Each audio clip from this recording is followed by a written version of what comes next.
இப்போ சூப்பரான ஒரு சூப்பு தாங்க. அதாவது நூல்கோல் சூப்பு தான். இந்த சூப்பு எப்படி பண்ணலாங்கிறத சொல்கிறேன். முதல்ல வந்து ஒரு நூல்கோல் எடுத்துக்கோங்க. அது நல்லா நறுக்கிட்டு ஒரு மிக்ஸி ஜாரில் போட்டு நல்லா வந்து அரைச்சிட்டு நல்லா வடிகட்டி எடுத்து வச்சுருங்க. 2 தடவை இந்த சாறு நீங்கள் எடுத்துக்கலாம். அந்த நூல்கோல் சாறு வடிகட்டினதுக்கப்புறம் இங்கே என்ன பண்ண போகிறீங்கன்னா, வெங்காயம் நல்லா பொடி பொடியாக நறுக்கி வச்சுக்கோங்க, பூண்டை நறுக்கி வச்சுக்கோங்க. அதுக்கு முன்னாடி மிக்ஸி ஜாரில் வந்து தக்காளி பழம், மிளகு, ஒரு துண்டு இஞ்சி, ஜீரகம், இதை வந்து கருவேப்பிலை கொஞ்சம் போட்டு நல்லா நைஸாக போட்டு அரைச்சி எடுத்து வச்சுக்கோங்க.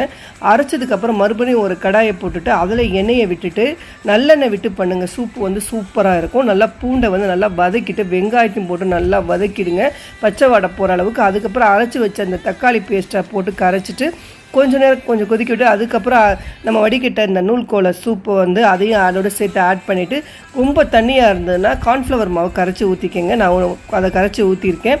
அதுக்கப்புறம் லைட்டாக உப்பு போட்டு அவ்வளோதாங்க, கொத்தமல்லி விட்ட சூப்பரான நூல்கோல் சூப்பு ரெடி. நீங்களும் கண்டிப்பாக ட்ரை பண்ணி பாருங்கள். பிடிச்சா நம்ம சேனலை சப்ஸ்கிரைப் பண்ணி வச்சுக்கோங்க.